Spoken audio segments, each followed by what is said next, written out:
হরে কৃষ্ণ, নমস্কার। আশা করি আপনারা সকলেই ভালো আছেন। আমার একটা ছোট্ট ভিডিওতে আপনাদের সকলকে স্বাগত।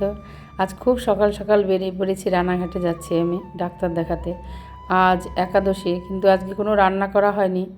ওই ভগবানকে সকালবেলা ড্রাই ফ্রুট আর ফ্রুট দিয়েছিলাম, সেটাই নিয়ে চলছি। এখন রানাঘাটের দিকে যাব। খুব সকালেই ডাক্তার কাছে না গেলে নাম লেখাতে দেরি হয়ে যায়, তাই ডাক্তারের কাছে এসছি। এখন আমার প্রায় 108 নম্বর।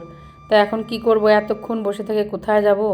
তাই আমি ঠিক করলাম যে আজকে রানাঘাটে মাতাজির বাড়ি গিয়ে বসে খানিকক্ষণ গল্প টল্প করে আসি। অনেক দিন যাইও নি মাতাজির বাড়িতে, তাই মাতাজির বাড়িতে এসে বসে আছি। এসে অনেকক্ষণ গল্পগুজব হলো। মাতাজি আমাকে আজকে একাদশীর প্রসাদ পাওয়ালো। প্রসাদ পেলাম। প্রসাদ পেয়ে মাতাজি ঘুরে ঘুরে ওনাদের ঘর দেখালো। ওনাদের ঘরে খুব সুন্দর সিংহাসন বানিয়েছে, আপনারা দর্শন করুন। এত সুন্দর। এখনও সব ঘর সব ঠিকঠাক হয়নি। ওখান থেকে ডাক্তার দেখিয়ে আবার আসার পথে আবার আমার দিদির সাথে দেখা হয়ে গেল।